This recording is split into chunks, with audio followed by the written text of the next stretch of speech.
love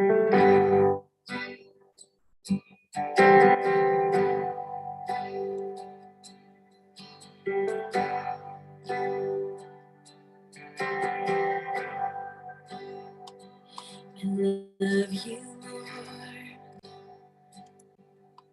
Oh, your mercy never fails me. All my days I've been held in your hand. From the moment that I wake up until I lay my head, I will sing of the goodness of God. All my life you have been faithful. All my life you have been so, so good. With every breath that I am able, I will sing of the goodness of God. I love your voice. You have led me through the fire. In darkest night, you are close like no other. I will sing of the goodness of God. All my life you have been faithful. All my life you have been so, so good. With every breath that I am able, I will sing of the goodness of God. I love your voice. You have led me through the fire. In darkest night, you are close like no other. I know you as a father. I know you as a friend. And I have lived in the goodness of God. Oh, this is my story. All my life you have been faithful. This is my song. All my life you have been so, so good. With every breath that I am able, I will sing of the goodness of God. 'Cause your goodness is running after, it's running after me. Your goodness is running after, it's running after me. With my life laid down, surrendered now, I give you everything. Your goodness is running, it keeps running after me. All my days, all my life you have been faithful. All my life you have been so, so good. With every breath that I am able, I will sing of the goodness of God. The Lord our God is ever faithful. He's never changing through the ages. From this darkness, you will lead us, and forever we will say, you're the Lord our God. The Lord our God, He's faithful and never changing.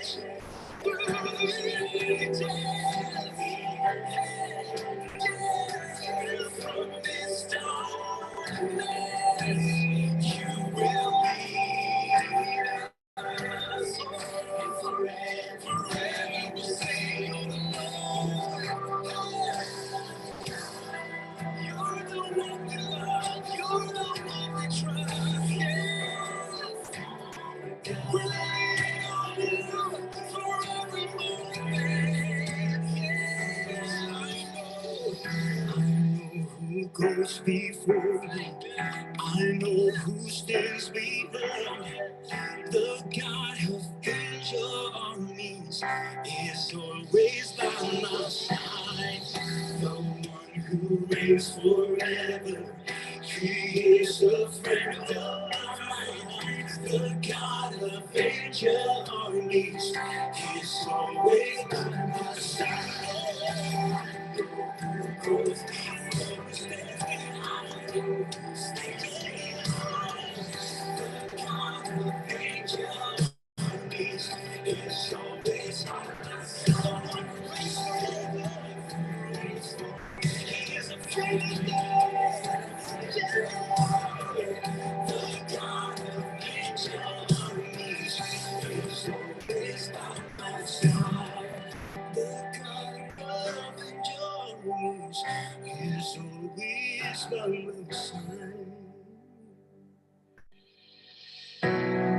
You're by our side. You never left. We thank you, Jesus. We trust you, God. God, I look to you. I won't be overwhelmed. Give me vision to see things like you do. God, I look to you. You were my help strong. Give me wisdom. You know just what to do. I love you, Lord, my strength. I love you, Lord, my shield. And I love you, Lord, my rock. Forever all my days, I will love you, God. We look to you, God. We trust you in any season. You're there with us.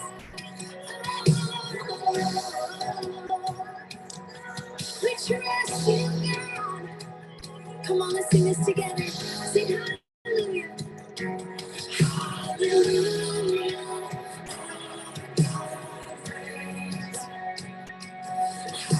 Hallelujah.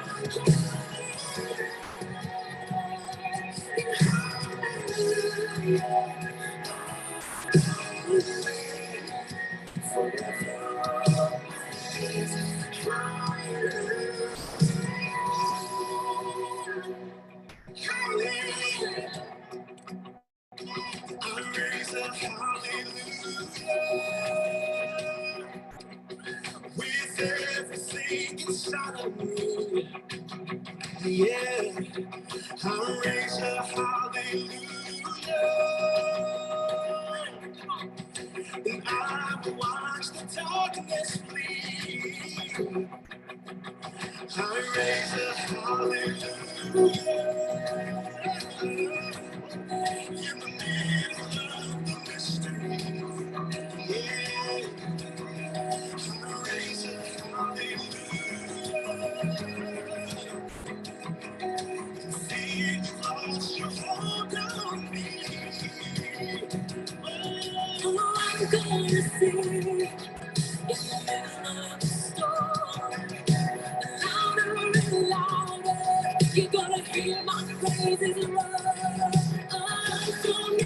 the ashes, heaven will arise.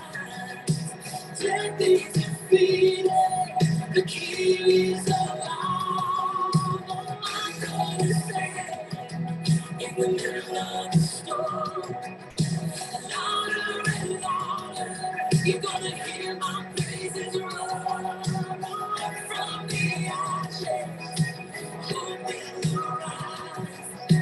Death is defeated, the King is alive.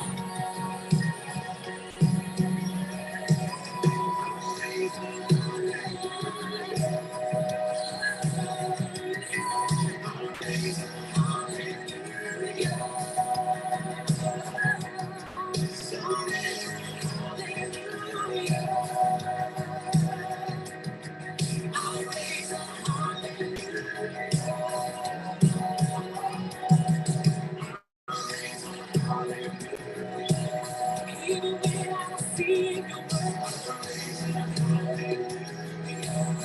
even when I don't feel it, your even when I don't see it, you're working.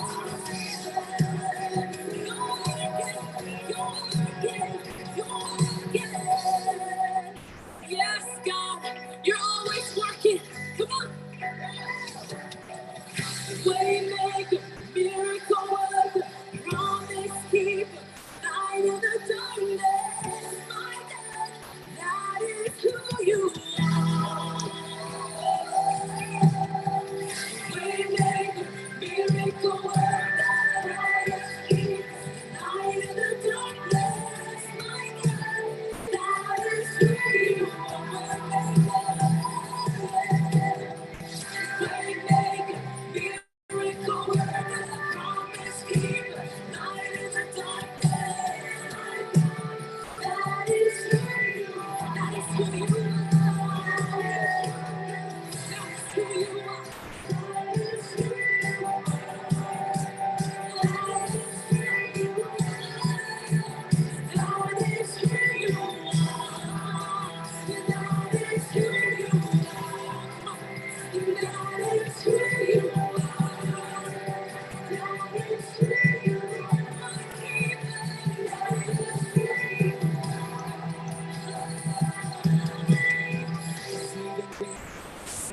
You're working, even when I don't feel it, you're working. You never stop working. You never stop. Let's sing it out. Even when I don't see it, you're working. Even when I don't feel it, you're working. You never stop working. You never stop working.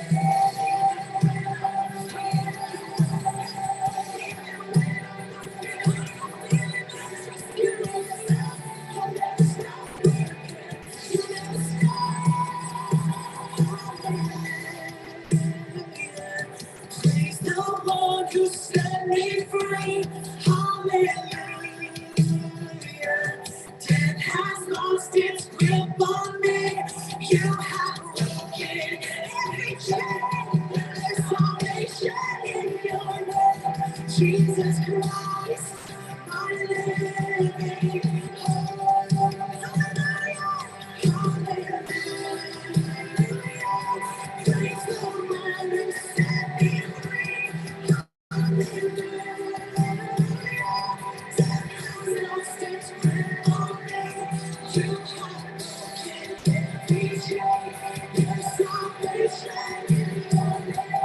Jesus Christ, my living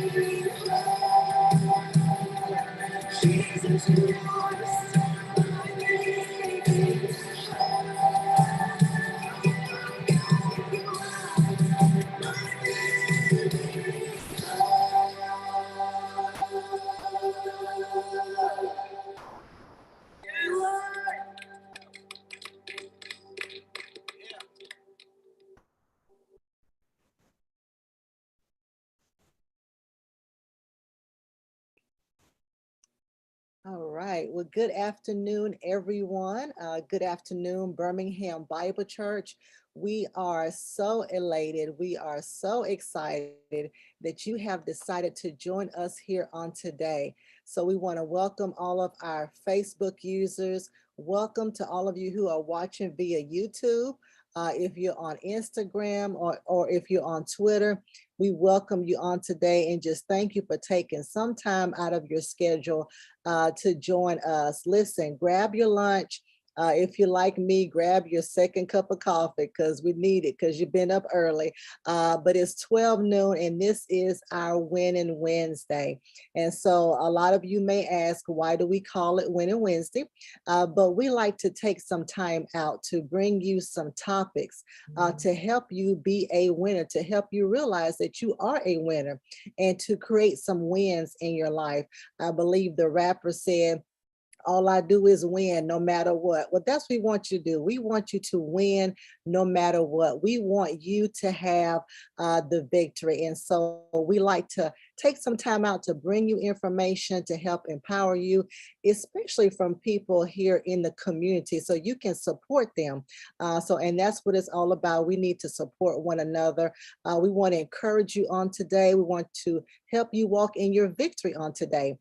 And so we have some great information that is about to be shared. Listen, especially if you're on Facebook, make sure you tag 3 people. Make sure you tag 3 people, do the little @ and then put somebody's name in it. Do that for 3 different people. We need you to text 5 people. Text 5 people. The last 5 people you text, the last 5 people you gossip to, the last 5 people. And then we need you to share it. Share it on your pages, share it via text, whatever it is. If you know somebody who is trying to buy a home, to own a home, to be a homeowner, listen, this is for them. So make sure you text this to them as well. And listen, if you have any questions, please make sure you put it in the comment section. Our scribes are out there. They're going to make sure that I get the questions. And so that way you can learn firsthand experience and we can learn together. So thank you so much. I see y'all are saying hello to me on social media. So hello to you guys. Thank you for joining us on today. And so today we have Miss Brandi Feagin. I'm gonna let her give herself a better introduction, but she has started her career in banking for over 10 years. She has 10 years experience. She has actually helped families avoid foreclosure. And then after that particular company shut down, she started doing property management. And so now she is in real estate and she is our marketing specialist for today. So I welcome you all, Miss Brandi Feagin. Hello, Brandi. Hey, hello everyone. Hello, Miss Pam, and thank you so much for that introduction. Yeah, I've kind of started out on the back end of real estate in my profession, and being, like you said, working in banking for over 10 years, helping families who are facing foreclosure, help them save their house by doing a forbearance or a modification rather. Moving on to property management as well as being a processor. And it was at that moment when I was working for Wells Fargo in the home mortgage department. They laid all of us off. And I wanted to do something that I could control. And that's when I started to do real estate. And I started real estate in November 15. And March of 2017, I talked to my husband. I prayed about it. I quit my job. I gave them a 30-day notice, quit my job, and been doing real estate full time since then. So God has been good to me during this time. Real estate had to work, and it has been working. So I've sold over 100 houses throughout my career. So I'm excited about what I do. And if you want me to, Ms. Pam, I can just go ahead and jump in and get started and talk about home ownership on this Winning Wednesday. Yes, you can, but I want to interject and say, so you can give us the back end, you can give us both ends of the financial end and also the looking for home type end, because you have that experience that Wells Fargo, working with them. Yeah. So, but as far as the front end and what I do now, I let the professionals do it, because as far as like loan officers, those type of people that can get the money to my clients, they know better, rates than I do. But yes, I know a little bit about that, but like I said, I let the professionals do it. Okay. That's the beauty of partnerships. I have different partners that I can send clients to get pre-approved here, get pre-approved there, based on their situation and what they need. Good. Awesome. Awesome. But yes, ma'am, you can jump right on in.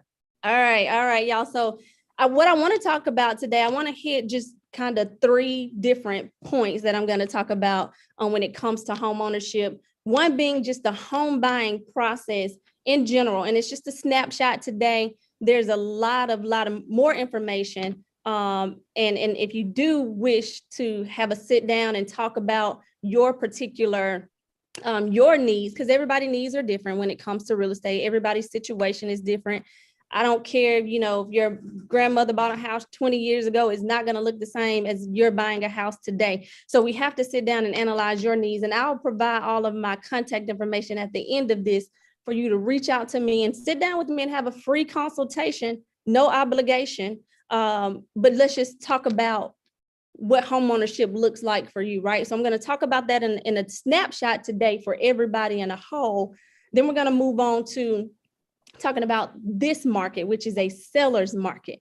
So if you've been watching what's going on in this real estate world, you know that the price of homes have increased, and that's because it's a seller's market, right?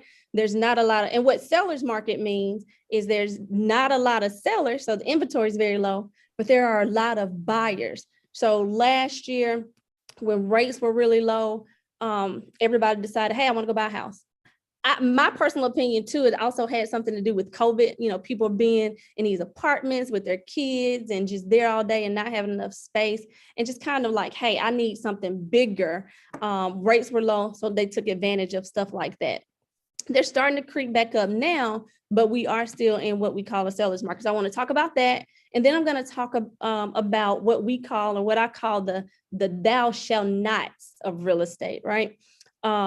So, and some of it may just be, hey, I already knew that. But then sometimes what I found is that people don't know these things. So we want to prepare you to not do these things, especially if you're preparing to purchase a home in the near future. Okay.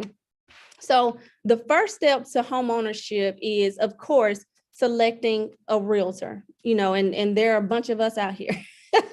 Right. And so you may have your family or your friends may have purchased a home from someone. So whoever your favorite realtor is, I would love to be some of y'all's realtors if you don't have any, by the way. But that is the first step of building that relationship with someone that you trust, right? And then that person can be able to sit down with you, talk to you about, analyze your needs, and put you in place with somebody, which is the next step, is putting you in place with someone that can get you approved, right? So I won't dig too much into what it looks like to getting approved, but I'll just kind of give you the basics. You want to be at least a 620 credit score or greater, right? Sometimes you may hear, oh, well, I can, get approved for 580. You can, right? But your rate is probably going to be high. You're going to have to put more down payment money, things like that. So you want to be at least 620. If you can get higher than that, that's good. But at 620 will get you qualified for a house. And outside of that, you do want to have a good bit of income, right? You want to have a job, obviously, to be able to afford the house, because not only are they the lenders looking at your credit, they're looking at your debt to income ratio, okay, to get you approved. So they're going to take your credit report, and based off that debt and your income, which you providing your W-2s, your pay stubs, tax returns, if you're 1099, they're going to take that, and then they're going to look at all these things and say, okay, based off your credit score, your debt to income ratio, or you may hear me say DTI, but that means debt to income ratio. They're going to take that, and then they'll tell you what kind of house you can afford. Okay. And Miss Pam, slow me down at any time if you have any questions, okay, that you may think Yeah, I just thought of one. What about for those who have that fluctuating income, like your business owners Yeah. who, some months is really high and some months it's not so high. Is there someone who can work Yeah. with those Yeah. type of So, situations? so a lot of times, especially if you're a 1099 employee like myself, or a 1099 person like myself, we don't get a check every every week, every 2 weeks. You're commission based and stuff like that. So what you have to have is 2 years of that self-employment income to buy a house. Okay. And that's what they're going to look at that. Now, a lot of times, and what a lot of people do when they're self-employed is they probably make 100,000, but then they write off 80,000, right? Because they don't want to pay taxes on that. Don't do that if you're in the process or want to buy a house in the future, because now your income only looks as if you make 20,000 a year. Yeah. It's not going to get you the house that you want. It might get you a house, but you're going to be in an area that you don't want to be in, maybe. And the house is going to need some work and all that stuff. So don't write off those things if you don't have to, right? So keep that in mind. But if you do, there are lenders that I partner with that can do what we call a bank statement loan. So they see all the money coming in, and then you have to have 24 months, 2 years of those bank statements to qualify. Okay. That may also require a little bit more money down if you go that route and do the bank statement. But yes, if you are self-employed, you want to have 2 years of self-employment income. So if you're in the process of buying a house and you quit your job and say, hey, I want to be an entrepreneur now, that's going to set you back 2 years, because you do have to have that 2 years tax returns. Now, if you're a W-2 employee, you only need 30 days of proof of income. So your 30 days most recent pay stubs, of course, they're going to ask for your 2 most recent W-2s. Okay. So the 2 most recent tax years. Okay. I'm Okay. sorry, Brandi. I had a question that came in that may be in line with this. I'm trying to flow with your outline.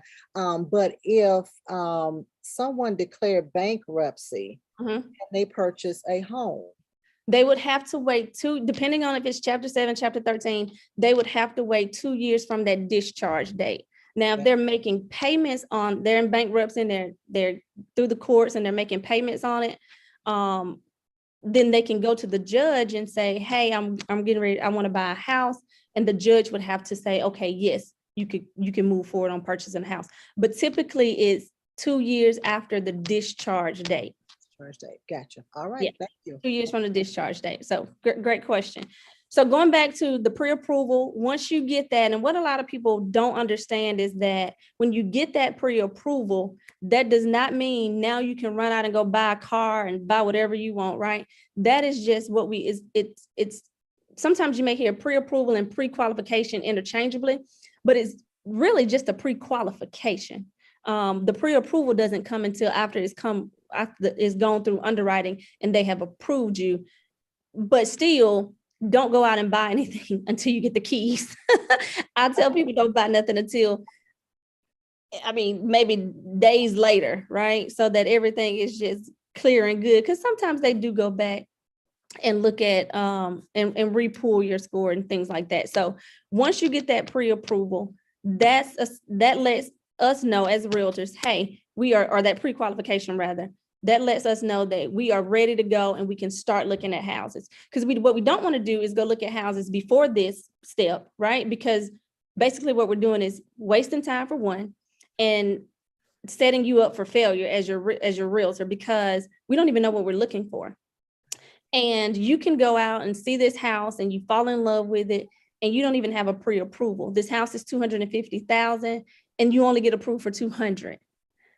But somebody else who has a $250,000 pre-approval letter, they can make an offer on that house and potentially get it. So we want to work smart, especially, you're going to hear me say a lot, seller in this market, in this seller's market, we want to work smart in any way. But in this market, we want to make sure that we're prepared when we go out and start looking at these houses. Okay. So select a real estate agent. The agent should be able to point you in the direction of getting you pre-approved. And then once you're pre-approved, basically what we would do is analyze your needs. And that's just quick and simple saying, hey, I want to be in this area. I want 3 bedrooms. I want 2 bathrooms. I want garage, hardwood, simple as that. Now we know what we're looking for. So now your agent can start sending you properties, and then eventually y'all will start going out viewing properties. And then you're going to walk into one as the buyer and you're going to, hey, this is the house that I want. Like, I love it. Let's make an offer on it, right? You're going to have that moment. You're also going to have those moments where you walk in, you're like, I like it, but it is not speaking to me. What I always tell my clients is, hey, listen, you'll know when it's the one, right? Because it's gonna talk to you, it's gonna speak to you. We're gonna pray over it. Like, you know what I mean? Like, that's the thing.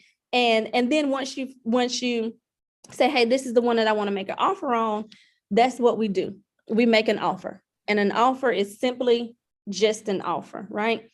And so just to say, I want to say this, because in any other market, you can make an offer and the seller would probably counter it if they didn't like what you offered or just accept it, right? But in this market, seller's market, there's no second chances, right? So we always have to give our highest and our best offer, because what these sellers are witnessing is that people are going tens of $1,000s over their asking price, and they're getting 10 to 30, 40 offers on one house. So they don't have to come back to you and say, hey, can you go up or can you do this? They have 30 others to choose from. And what they're going to do is choose the one that's going to best suit them, right? So in this market, or whether it's any other market, always be prepared to give your highest and your best offer. For the sake of Winning Wednesday, though, we're in a perfect world in here, okay? So when we present an offer on today in Winning Wednesday, our offer is getting accepted. And what we did, and we just, we presented our offer and it was our highest and our best, and we gave it, right? And thank the Lord that the seller accepted it. So now what that means is that we're under contract. Okay, so we presented our offer, seller accepted. Now this is what we call time is of the essence. And I don't want to get into the contract jargon, but there's 12-page contract of all of these things that we have to stay within the terms of that contract. One thing that a couple of things that I do want to mention that's very important that's within that contract, Ms. Pam, is that buyers will need to be prepared to give earnest money. And what earnest money is essentially is just a good faith estimate, right? And how I like to explain it to where buyers can understand is that when you're in an apartment and you're leasing an apartment, you put a deposit down. And if you stay within the terms of that lease, if your kids don't mess up the walls or you keep it clean when you leave, ultimately you get that deposit back. That's the same as earnest money. The difference is, though, you don't get it back in your hand. It goes back as a credit toward your loan. So buyers, be prepared to have earnest money. And I'm going to just give you some ranges of what that looks like. Anywhere between $500 to $1,000 typically is what you see based on the price of the house. It can be a little higher. I have some clients now that's given $2,500, $3,000, just to be a little bit more competitive, because what that says is that you're putting some skin in the game. So I'm serious about buying your house, Mr. Seller. Here's a $3,000 earnest money deposit that shows that I'm serious about that. But you don't have to pay that much. Typically, it's about $500 to $1,000, okay? Then after that, what we have to do is get a home inspection. The home inspection is not required by your lender or by the state of Alabama, but it is going to be required by me as your realtor or your realtor, because this tells you the story of a house. You want to know what you're buying, right? So the home inspector goes in and he's going to inspect that house from top to bottom. The beauty of the home inspection is the sale, in some cases, where the sale of the house is contingent based on the home inspection. So if those repairs come back and they're just outrageous and it's too much for you to do and the seller's not willing to make those, you have the right to walk away from buying this house and get your earnest money back. Okay. So that step to me is very important. I don't care if it's a new build or anything, you want to get that house. If it's an as-is house and we know that the seller's not making any repairs, we're still going to get this for the purposes of our information, because if it's too much going in, we can just walk away. Okay. That will run you anywhere between $325 to $400. Okay. And you pay that to the inspector. Now, if the deal falls apart, you don't get that back because you paid that to the inspector for doing the job. Okay. After we get in Alabama, let me say this, Alabama is a buyer beware state. And what that means is that whatever we want to find out about the house, it's our due diligence to do so. And so that's why it's very important to get that home inspection, because it's going to tell, or any other inspection that's going to tell you, because the seller doesn't have to let you know what's going on with the house, unless it's a latent defect that's like health and safety. But a lot of times some of this stuff is not provided up front. So you want to do your part. We want to do our part in getting that home inspection. Okay. The next step to that is the lender is going to send an appraiser out to give us the true value of the house. So for instance, we're under contract for $250,000. We want to make sure that house is worth $250,000, because you're not going to buy a house that's not worth, right? So what the appraiser does, he goes out and he says, okay, hey, this house is either 1A worth $250,000 and we're good. He can also say, hey, this house is worth $260,000 and you're great, right? Because now you're going to move in with $10,000 worth of equity. But the appraiser can also say, hey, this house is only worth $240,000. So now we got a $10,000 difference. The beauty of real estate is we can go back to the seller and say, hey, Mr. Seller, your house is not worth $250, it's worth $240 according to the appraiser, right? And that's what we have to go by, what the appraiser says. And Mr. Seller can say, hey, well, I'll take $240 for it, I'll lower it to $240. And then that's what you would pay for the house. Or Mr. Seller can say, hey, well, I want $250 for it. But at that point, what we could do is, because the appraisal is another one of those contingencies like the home inspection, we can walk away and say, hey, no, I'm not paying more for a house than what it's worth, Mr. Seller. You can put it back on the market and then I'll get my earnest money back and then we'll start over. Does that make sense? It does, yes. Okay. So don't be afraid, even if you have to go over asking price, don't be afraid, because the appraisal is the protection for you. You're only going to pay what the house is worth. Now, again, in this seller's market, some people are paying more because they're in a situation to where it's so, some buyers are desperate right now, right? They've sold their homes. Now they got to go find something. It's so many, other buyers that you have to be competitive. So some people who have the cash and have the access, the means to do that, can say, hey, I'll pay $5,000 more than what it's worth. But that $5,000 comes directly out of your pocket. The lender is only going to give you, in this case, if it only appraised for $240, the lender is only giving you $240 to finance. The remaining comes out of your pocket. Okay. Any questions so far, Ms. Pam, you think you got? No, this is good. No. Okay. Good. Well, good. So, but again, we're winning Wednesday. So we're in a perfect world here. So our offer comes back and we have $10,000 worth of equity in our home, right? So we were under contract with $250. It came back at $260. Your price still remains $250, but you just have $10,000 worth of equity. And I'll explain what equity is that now you own a house and you pay less for it than what it's worth, right? So now your house, you got $10,000 in it. So if you were to go to sell it, you could probably profit. It's worth $260, so you can get that at least $10,000 of it back. But as the market continues to trend up, and that's what we're seeing, in a year, 2 years, your house is going to be way worth what you paid for it, right? And in some cases with that equity, let's just say you wanted to do something different to the house. It needed some carpet or needed some paint. You can pull that out and do that work to that house if you needed to, or you can just let it continue to build as you make your mortgage payment. And then as the market continues to trend, and that gives you more value in the house when you go to sell it. So that's what equity is. And let me add, you can't do that by renting. You can't get equity by renting. Okay. So homeownership has a bunch of different values to it, tax write-offs, the equity that you can get, things of that nature, right? And it's yours. As long as you pay the mortgage every month, it's yours. And so with renting, of course, and I'm not knocking renting. Some people have to do that. But if you just think about, hey, especially with the prices of rent right now, I sold a house not too long ago and we sold it for $12,000 over the asking price. 2 days later, the apartment company that bought it, or the rental company that bought it, put it back out there for $1,600 2 days later, a month, right? So they're making a killing off rent. You could get, your mortgage could be less than $1,600 a month, right?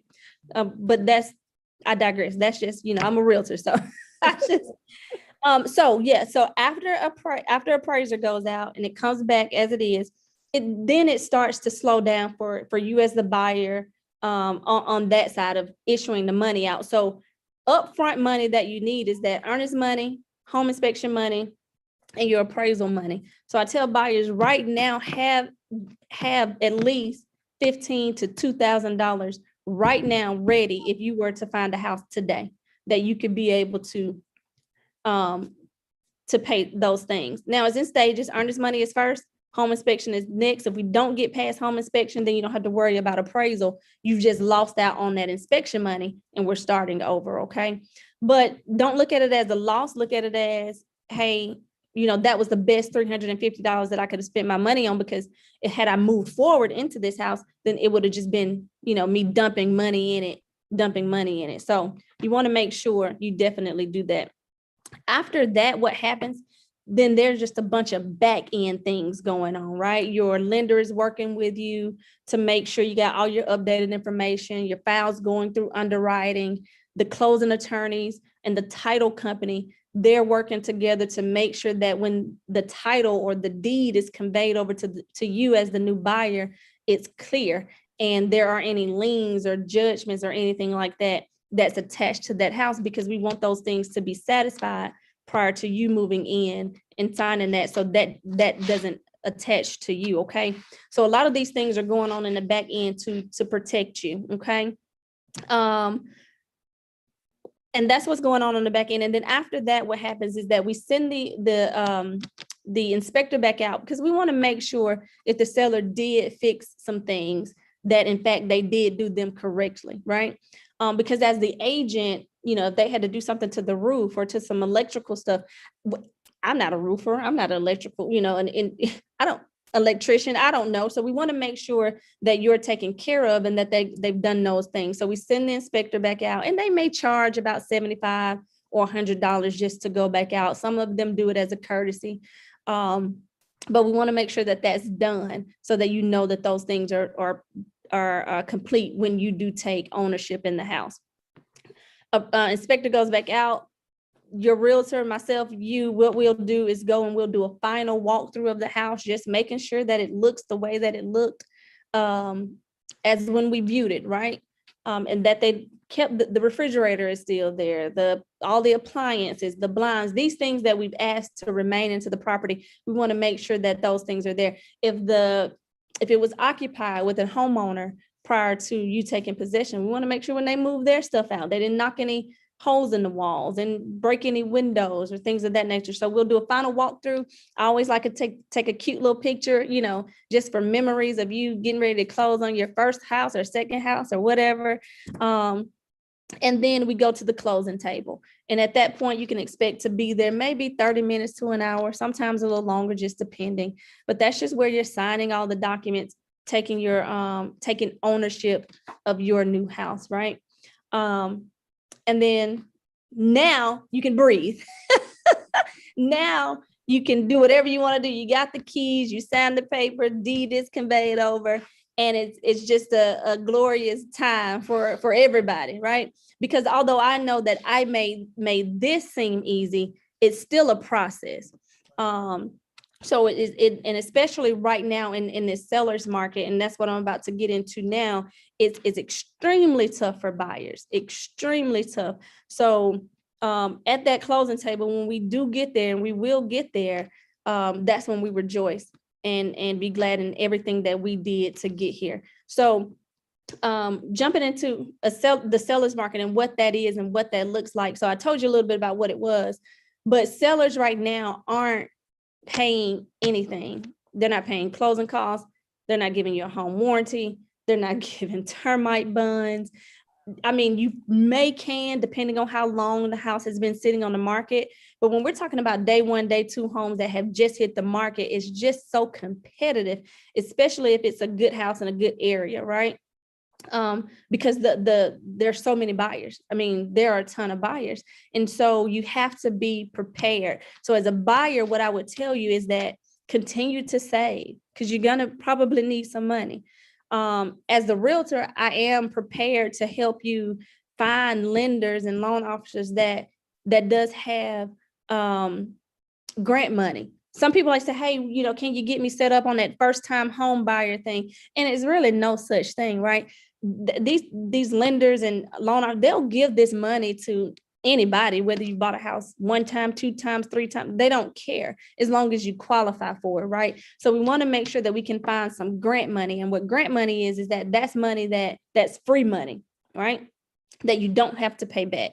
And that's out there as long as it lasts. But then there are some programs to where you can get down payment assistance. And that'll be just catered to your need, right? But if you don't have money saved right now, because the pre-approval is just the piece of paper that's saying that you can go out and get the house, but it's not everything else that goes along with being able to buy the house. So with seller's market, you'll see, I mean, the house will go on the market, let's say on today, and then 3 days later it's under contract, right? So you don't have time to say, okay, well, I'll go Saturday to look at it when I'm off work, because by Saturday I can guarantee you it's gone, because they already got 30 offers. They don't have to wait on you to get there on Saturday. They have 30 offers to choose from. Just give me the one that's going to net me the most amount of money in some cases. And the reason why it's so much harder too for buyers in this market is because so many homeowners have taken advantage of selling their house, right? And now they've sold the house, they've took advantage of the market, which means that they've gotten their equity out and much more than what they probably put in because of the market. And now they have cash and they're just waiting on the right property to show up. So now that they can go and put an offer on this house, see now, and you have financing, right? But they have cash. Which one you think is going to win? Cash. There's no risk in cash, right? There's no underwriters. It can close a lot quicker. 10 days. It can close in 10 days. There's no appraisers to say, hey, this value isn't what it is when it comes to cash. So, but sometimes cash doesn't outweigh it, because sometimes people think just because they have cash, they can lowball. So you get with a realtor, because we're having to be creative with these things, right? So in this market, you may have to go 10,000 over. You may have to go 20,000 over. You may have to pay a little bit more. You're probably going to have to pay your own closing costs, get your own home warranty, get your own termite. I've had some clients that even had to pay the seller's closing costs, right? But you have to have money in order to do that. So I'm saying be prepared, save as much as you can. And here's my position in it. Anybody can buy a house, right? It's never a no. It just may not be right now. And even if it's not right now, then that's okay too, right? Because what you don't want to do is get out here just because you got a piece of paper that says, hey, I can buy a $200,000 house, but then you don't have any money. I just told you what you're going to have up front and some things that you're going to have to do. So you got to be prepared. So be prepared. If it's next year, that's fine. The market may have shifted by then anyway, and you wouldn't have to worry with all this that's going on. But don't put yourself in a bind if you don't have the means to do that, or you don't qualify for some of these down payment assistance programs. Okay. You know what, Brandi, you are so correct about the market, because we live near Oak Mountain. Okay. And oh God. we cut through this subdivision, and there was a house for sale. It was in a cul-de-sac. I'm a sucker for cul-de-sac. But I was driving through, not interested in it. And I kid you not, like you just said, 2 days later, there was already a contract on the house. I was like, what? It was just on, but yeah, and I didn't know why, but now I know, yeah. And so we as realtors, we know that, right? So I'm getting ready to list a house in Clear. It's already out there as a coming soon. I already have 8 showings on it, and we don't even go live on that property until the end of this month. And the showings are going to keep coming in, right? So that house, once we go live, I'm probably already going to have a bunch of contracts to where that house is really just going to be on the market 1 to 2 days. Right. So it's not leaving a lot of time. Now, I'll be fair to allow people time to see, but most of the times what you're going to see is, hey, all highest and best offers are due by such and such day at such and such time. Seller will make a decision the next day. And typically that's 2 to 3 days after the house has hit the market. So there's not a lot of time for buyers to be able to, but those people that are going to see it, they're already prepared, right? So we want to make sure that you're prepared. I tell a lot of my clients, or people who when you get ready to go on vacation, what do? You don't just jump up and say, hey, I'm going to fly to Miami tomorrow and not even know where you're going to stay, not even know how you're going to, get there. So you plan your vacations, right? That's the same thing with the house. Plan. Hey, I want to buy a house next year. Let me start working on my credit now. Let me start saving now. Let me put these things and get these people and things in place now. So that way, when next year comes, I'm prepared.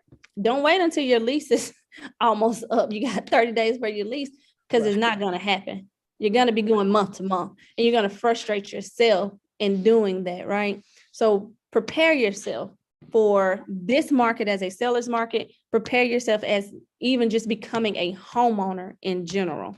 Okay. So that's it about a seller's market. The last thing that I want to really talk about is the 10 commandments of buying real estate. The thou shall nots is what I call them. So I'm going to jump into that real quick, Miss Pam, and I'll just read it directly off of my book here. But the first thing is, thou shall not change jobs or become self-employed or quit your job. You know why. You need a job to buy a house. I just told you that if you become self-employed, you got 2 years before you can buy a house. So don't do that until after you buy the house, okay? The second thing is, thou shalt not buy a car, truck, or van.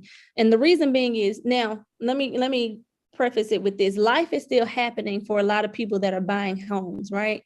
And so if you need to go buy a car to get to the job to buy the house, get the car. The house will be there, right? But what I'm saying with this is, if you're approved, most people think, okay, I'm approved now, let me just go buy this car I want to, because people here get the house, then the car. And that's true. You don't want to, because buying a car and buying a house they look completely different, right? When you're buying a car, they're going to run your credit to whoever will finance you. And then those inquiries will hurt your score. And then those things take for 2 years to get off. So now you've lowered your score. The car people may say, oh, you got a 700, but by the time they run your information to 5 different people, it's dropped. And it's easy to drop. It's hard to get back up, right? So just don't buy a car until after you bought the house. Okay. The third thing is, thou shalt not use charge cards excessively or let your accounts fall behind. We know that that's common sense. You're buying a house, you need credit to buy a house. Don't use your credit if you don't have to. Pay it down, but don't go out and max it out. You want to keep your utilization rates at 30% or less. Okay. That way, you're safe. If you have to use a credit card, use it to get some gas, pay that sucker right off. You know what I mean? Don't just go out using it for anything, just go shopping, because the lenders are going to see this. Behind the scenes, they see all this stuff that's still going on with your credit. Okay. The fourth thing is, thou shalt not spend money you have set aside for clothing. So I just hammered you with save. Even if you don't use it, then you still have it, right? So save as much as you can, but don't spend any money that you have set aside and say, hey, well, I'll put it back when I get my paycheck. Don't do it. You want to just make sure that even if you have to get an account just for the purposes of the house, do that. So that way you're not commingling your house money with everything else. And now, hey, this money that I have in this account is for me getting this house. And then your loan officer can use that account for the purposes of you purchasing a house, okay? But don't spend money that you have set aside. Thou shalt not omit debts or liabilities from your loan application. So when you apply for a mortgage, the lender is going to give you a loan application to complete. Don't lie on it. Don't try to omit anything. They're going to find out, right? So it's better to be upfront in the beginning instead of us get you under contract and then we get down the line and then for whatever reason, now something has come up that you knew about that you did not disclose to us, and then now you can't buy the house. Okay. So then that not only starts affecting you, that affects the person who was thinking that you were buying their house, and then maybe they were buying a house from somebody else, and it's just a domino effect, right? So just be upfront and honest. There's never a problem. We're always going to focus on the solution. And then because if what you may think is a problem is probably not even serious compared to what we could do to fix it, right? So it's better to just be upfront about it. Thou shalt not buy furniture is the next thing. So everybody's buying a house and you want to go deck it out and make it nice, right? Yes. No. Go look at the stuff at IKEA all you want. Just don't buy anything right now, because what's going to happen? That's going to ding on your credit. So now you bought this furniture. Now your credit score is dropped, and it can affect your debt to income ratio, and it knocks you out. And now you cannot apply. You cannot buy the house that you dreamed of. The next thing is, thou shalt not make large deposits without checking with your loan officer first. This one always gets everybody. So I want to really explain this. So any money that's in your account has to be sourced, or it has to be seasoned. So if it's source meaning that your W-2 income, your check is deposited into your account. The loan officer can source that. We know that comes from your job, your tax returns, your child support, whatever it is that's being deposited. That's court ordered child support, by the way, that's being deposited. They can source that, right? But if you have $5,000 under your mattress or in a shoebox, and then you go put that into your account, they're looking at you like, where did this come from? Like, are you laundering money? Right. Yeah, is that money laundering? So you're dealing with the government, so they want to make sure that the money that you have is legit money. So you put that $5,000 in there. Now that money has to sit there in your account and season for 90 days. So now you're delayed 90 days from purchasing a house. So if you do have large deposits like that, now you're preparing to buy a house, go ahead and put it in your account. So that way, when you're ready to buy a house, it's there and it's seasoned.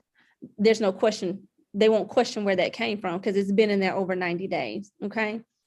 But if you're just going to put $500 here, $500 there, then that's fine. They may kind of ask where that's coming from, but just large deposits. I think the rule is you don't want to deposit no more than 5% of your income before they don't start questioning, because these underwriters, their job, they're not your friend. I'm your friend. The loan officer is your friend, but the underwriter is not your friend. They are there to protect the bank and make sure that the bank is making reasonable choices, like loaning money to reasonable people that are responsible people that they know that they'll pay it back, obviously. So they're digging and they want to know everything. So we got to make sure we're on the up and up with everything. Okay. And so Brandi, like, for example, if someone has, a life insurance policy that accrues cash value, if they decide, hey, I'm going to take this money for a down payment on my home, as long as they see that particular check, because that's right, image on your on your bank account. That's right. So as long as and then you, more than likely, you're going to have some documentation that you took that out, or or they can, as long as they can see where it comes from, they're good. So if you're going to use some 401, you got 401k and you want to use that, then I would recommend getting a withdrawal and not a loan from that. And then you'll just say, hey, well, I pulled from my 401k. The other thing is, if, let's say, your parents or your grandparents, they're so excited for you and they want to give you money to help you buy a house, they can do so. But what we don't want them to do is just give you the money and then you go deposit it, because then it has to be seasoned, right? Or sourced. Well, they can't source it because it's cash. What we want them to do is provide the lender. So let us know, say, hey, my grandmother wants to give me $5,000 to help with my down payment. And what we do is, your grandmother, we consider that as a gift. So the lender, your grandmother would complete a gift fund form letter, and then she would need to provide her bank statements showing that she has this $5,000 to gift to you. And that's how you get around that. Okay, yeah, someone did ask that if, someone gifted them some money by, writing a check. So you just explained that. So they have to go to the bank. Wow. Yeah, so they will get that money, they will get that cash to put it in their account, and it'll be a gift letter. But again, you're dealing with the government, so they want to know, hey, where did grandmother get that money from? And they're not digging through her account, seeing what she's spending her money on. They just want to see that she has $5,000 to give to you. Are they trying to make sure grandma not a drug dealer? I mean, what? That's exactly what they're trying to make sure. That's exactly what they want to do. Oh yes, so you can do that. Thou shalt not, number 8 is, don't originate any new inquiries onto your credit, right? So Don't go out and get any new credit cards. Don't go out and do anything. All of that affects your credit score and your debt to income ratio. So don't do that.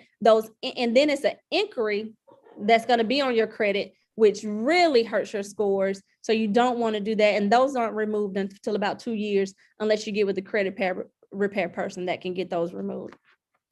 Thou shalt not. Now, this to me is just life, period. It has nothing to do with real estate. Thou shalt not co-sign a loan for anyone. That's right. That's right. Proverbs. You're right. Don't do that, because that debt now is your debt. That's right. And so let's say you co-sign with your daughter for a car, and that's fine, but make sure she is paying that car note and it's coming out of her account, and you can show 12 months where she has made that payment. Otherwise, that's your debt. Okay. So if you have to co-sign, just make sure that you do it that way. It comes out of their account solely, they're paying it, and then that debt could be washed away from you. Okay. But you will have to show at least 12 months of that. Okay. And then the last thing is, thou shalt not change bank accounts. The reason for that is because they're going to ask for your 3 months bank statements to show that you do have funds or cash to close. And so you don't want to be changing in the middle of the process. If you're going to use a savings account, that's fine. But I would say stick to one account. So for instance, if you have a checking account and that's the account that you're going to use for the purposes of buying the house, just get everything out of that one account. Don't go and pull $1,000 earnest money out of your savings account, because now they're going to want to know, they're going to want that savings account information, because in order to get the credit back for the $1,000 earnest money, you got to show where you took it out. So it's better to just use one account if you can for the purposes of buying your house. Okay. And so those are the 10 commandments of real estate. You know, those are the things that you don't want to do while you're purchasing a house, or you want to make sure that you're well aware of when you're going through this. So there's a lot of information that we just shared, and I don't expect you to remember any of this, but what I do hope is that you got a gist of what it looks like to buy a house and what the market looks like now. If you are open to sitting down with me and we just analyze your needs, then you definitely can reach out to me. Is it okay, Ms. Pam, if I give out my information? Yeah, that's fine. You can. I had a couple of questions, but go ahead and give it out now. If that's no, I'll answer your questions first. Okay, so there's a couple of things. Well, first of all, I want to add a number 11 if I can. Okay, I'm gonna write it down.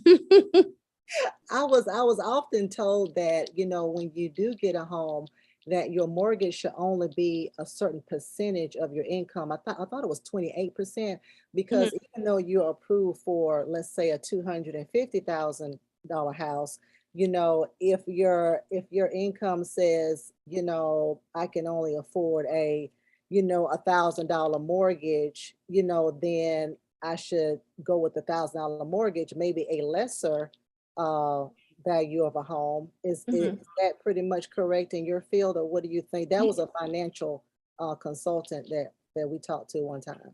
Yeah. So you want to stay with where you're comfortable, because remember that they're only looking at your credit report. They're not looking at water bill, power bill, all these other things that you have to do. They're just looking at the debt that's on your credit report, right? So yes, on paper, it may look like you can afford a $350,000 house.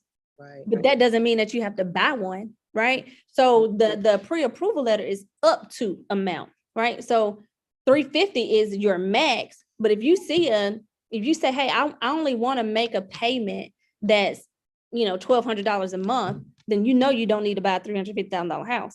You need to be back down to this $215,000 house, right?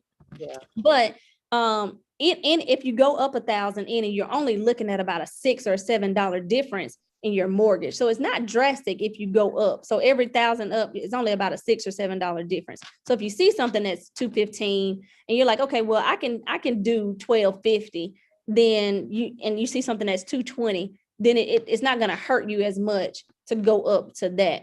But yes, I always tell people, stay within where you're comfortable. And even before you do the application, the lender's gonna ask, like, hey, where do you want to be at in payment? Now you got to be real about it, right? Like, there's no mortgage out here that's $500. It just ain't happening, right? So you got to be within reason of where you want to be. But yes, stay within where you're comfortable. So if you're approved, if he says, hey, you can buy a house up to 350, but I don't want to pay that much on a house. I really don't want to be house poor, right? Right. So stay within where you're comfortable at. Now, if you're approved for 350, and y'all may know this, but if you're approved for 350 and you buy a $250,000 house, then you don't get that extra $100,000. Like that's just it's an up to amount. It's an up to amount of what you qualify for. But yes, that is a good point, Ms. Pam. Stay within where you're. I don't know the percentages, that may be right, but I just tell people stay with where you're comfortable, because you got to pay this. Exactly. Yeah. And you have to live after that. Yeah. Absolutely. And so, yes, a couple of questions. So one person wanted to know, would it be wise to save the money with the financial institution that you're trying to get the mortgage loan from? So if I'm trying to get a loan from Wells Fargo, should I save my money at Wells Fargo? Not necessarily. No. A lot of people that I run into, they don't want to get they don't want, like, if they bank there, that's not who they want to use anyway. But it doesn't necessarily matter where you have your account set up, because you're going to provide those bank statements anyway. Yeah. Now, if you work there and they had some perks for workers, then that may be different. But no, you don't necessarily have to open up an account with who you're going through with pre-approval.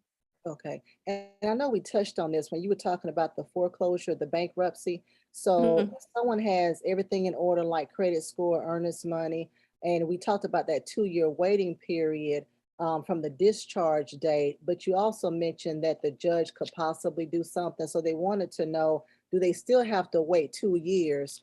Or I guess if they didn't want to wait the 2 years, can the judge super rule it? Or yeah, so the chapter 7, I believe, and I'll get this to you, Miss Pam. If I'm wrong, I can pull it up. But I believe the chapter 7 is the one that's the 2 years from the discharge date, has nothing to do with the judge. But the chapter 13, I believe, is the one where people will make, where they're paying on it, right? So it's put into the bankruptcy, but they're making payments on whatever. That one, that's the one where you can go to the judge and say, hey, I want to buy a house. I've been doing good with my payments and this. Can you sign off on me I've been approved? And a lot of times they want you to get the house under contract first and then take it to the judge and say, hey, here's the details with it, so that they can see that it's not going to affect you financially with everything else that you have going on. Yeah. And let me ask you, do you know anything about, for example, for someone who is renting in an apartment, can they use that as, I make my payments on time? Yeah. That I forgot, is it called credit my rent? Well, no. So what the lender's going to do is a verification of rental. So they're going to, or VOR, they're going to reach out to your rental company to verify your rent and make sure that you've been good with that. So they're going to check that. They're going to also do what we call the VOE, or verification of employment, right? So they're going to take your pay stubs, but they're also going to reach out to your employer to verify this income as well. So they're going to do a VOR and a VOE, or verification of rental, and a verification of employment, to check those things. So yes, if you're in good standing with your rent and they do report that to the credit bureau, then that will definitely show up. Good. To help you if you've been doing good with it. Yeah.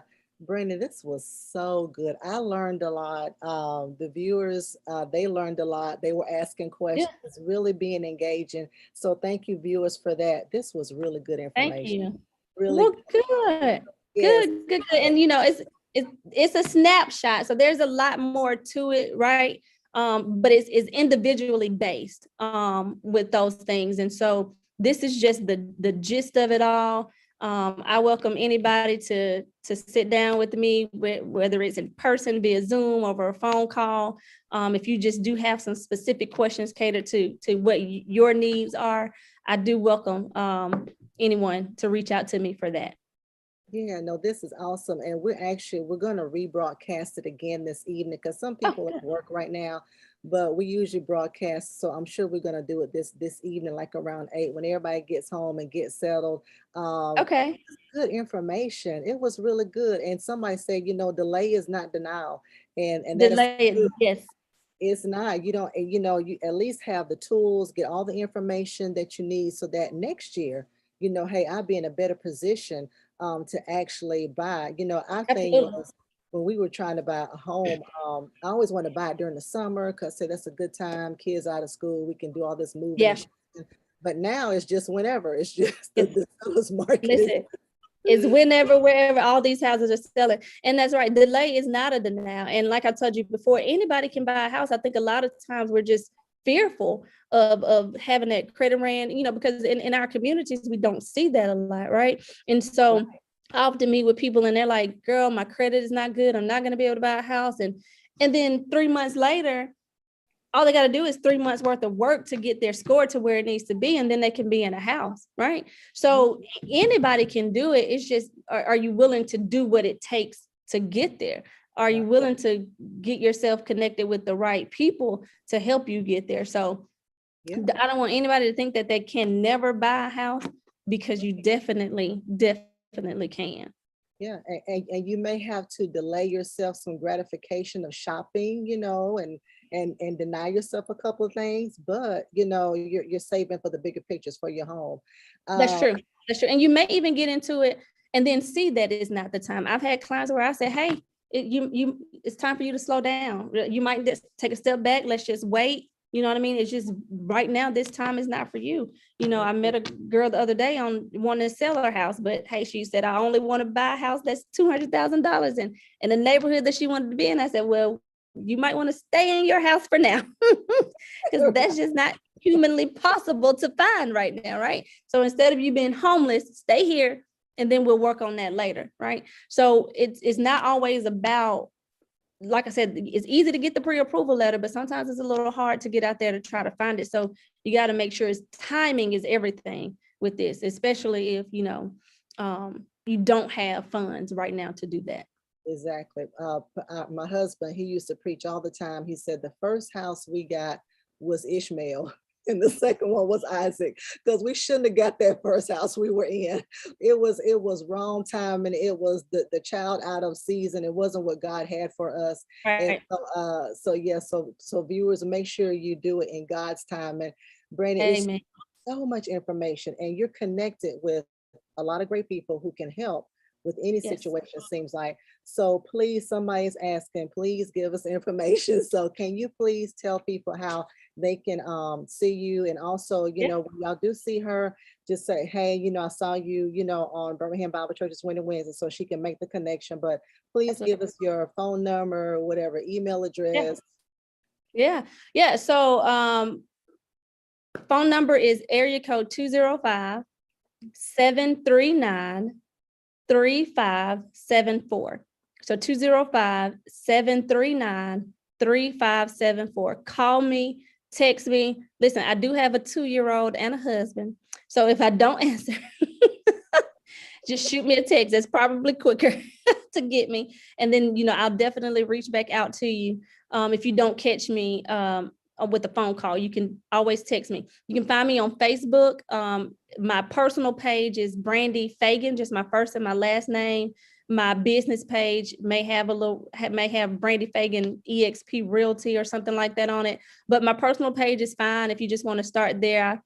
I'll share a lot of things from my business page to my personal anyway. You can find me on Instagram at Brandi _ the relationship realtor. Brandi at Brandi _ the relationship realtor. One thing I do try to pride myself on, Miss Pam, is how I got that is I like to build relationships with people. It's more than just selling a house for me. All my clients become my friends and my family. So I'm real big on relationships. And email is sold by Brandi Feagin at gmail.com. So that's sold, SOLD by BY Brandi Feagin, my first last name, at gmail.com. I don't have Twitter and all that stuff, y'all, but you can No, definitely find me on those. that's fine. And please tell, and Brandi is with an I, right? Not a Y? Yes, Brandi, and Feagin is Feagin. Okay, I want to make that clarification for the viewers. So yeah, okay, awesome. And this is great, Brandi.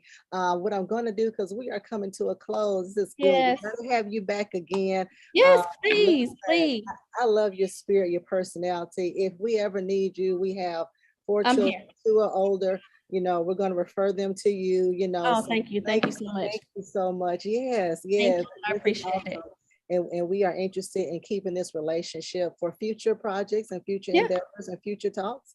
absolutely. So, yes. So I'm going to give a couple announcements for our viewers, but then after that, if you could just kind of end it and then just give us some last pointers, some last advice, some words of encouragement, and then we will dismiss on today. All right. All right, so welcome everyone. We just had a segment with Brandi Feagin for our Winning Wednesday home ownership. We pray that you were truly blessed by it. Listen, our theme for this year for Birmingham Bible Church is 2022, the year of new beginnings. And so we're starting something new. We're creating something new. We want you to get that new home, giving you some new information this year. So pray that you were able to take it and receive it. Of course, our sermon series for the month of March is Women, the Greatest of All Times by Pastor Mason. Please make sure you are joining us at 11 o'clock a.m. Every Sunday on all of our social media outlets. Our book of the month is Famine in the Land. Make sure you get that book. Make sure you download it, you read it, however you get your information for your books, so that we can all grow on together. On next week, I'm excited once again because we have Valerie Wilson, who is a licensed professional counselor. She's going to talk about anxiety, how to deal with it, how to handle it. So many things are going on right now to make us anxious. And so she's going to help us with that. So make sure you share that as well. Excited about that information so that we can make sure that we are doing all we can for our mental health during this time. Our virtual college fair is going to be this Saturday on the 19th at 10 a.m. Excited about that as well. And we have a few colleges that are going to be coming on talking about their institutions, how you can get admitted, the things that they offer. So you don't have to register or sign up for that. We're just going to show it on all of our social media pages. So make sure you join us this Saturday at 10 a.m.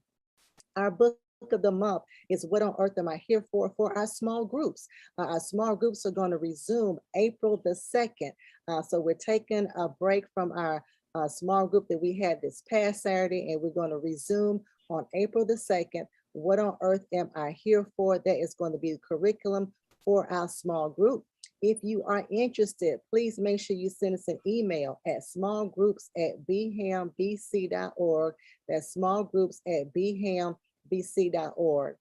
And then we're going to gather in person. We're having a gathering in person and drive up a Resurrection Extravaganza service. It's going to be on Resurrection Sunday, which is April the 17th at 10 a.m. We're going to have free Easter eggs for the children, going to have a great time of fellowship. And so we're excited. Want to make sure everyone is socially distanced and safe. So make sure you send us an email at welcomeback@bhambc.org. If you are interested in the in-person service, again, welcomeback@bhambc.org to let us know if you are going to be in the place. Also, let us know how many family members you will be bringing with you so that we can make sure everyone is safe and socially distanced. And of course, we sent out contribution statements. If they were emailed, if you did not get yours, please send us an email address at ladypam@tcowi.org. And then if you desire to get more great teachings from Pastor Mason, please go to oneplace.com, do a search for Dr. James H. Mason III, and you can see all of the messages that are archived. He also is on 6 different podcasts. So we're excited about that. He's on iTunes, on Stitcher, on TuneIn, on iHeartRadio, on Spotify, and on Google Podcasts. So a great way to listen to the Word of God on the go. And then we have several groups that we are starting in the month of April. So if you're interested, please send us an email. And for those of you who are single, so everybody pay attention. Those who are single, you got to do this by March the 31st. Send an email to singles@bhambc.org. If you're single, send us an email at singles@bhambc.org. We're going to have some private monthly sessions. You can either watch it live or you can go back and watch it. But it's a great time to get information to help you in your singleness. For our married couples, if you're interested, please send us an email at marriedcouples@bhambc.org. That's marriedcouples@bhambc.org. Once again, do it by March the 31st. And then for those of you who are interested in our Timothy class, it's a class that helps you learn more about how to study the Bible, how to teach the Word of God. And so please do that as well. That email address is timothyclass@bhambc.org. That's timothyclass@bhambc.org. Of course, we have our awesome prayer room every Monday, Wednesday, and Friday. That is 6 a.m. Central Standard Time. That number is 727-731-0433.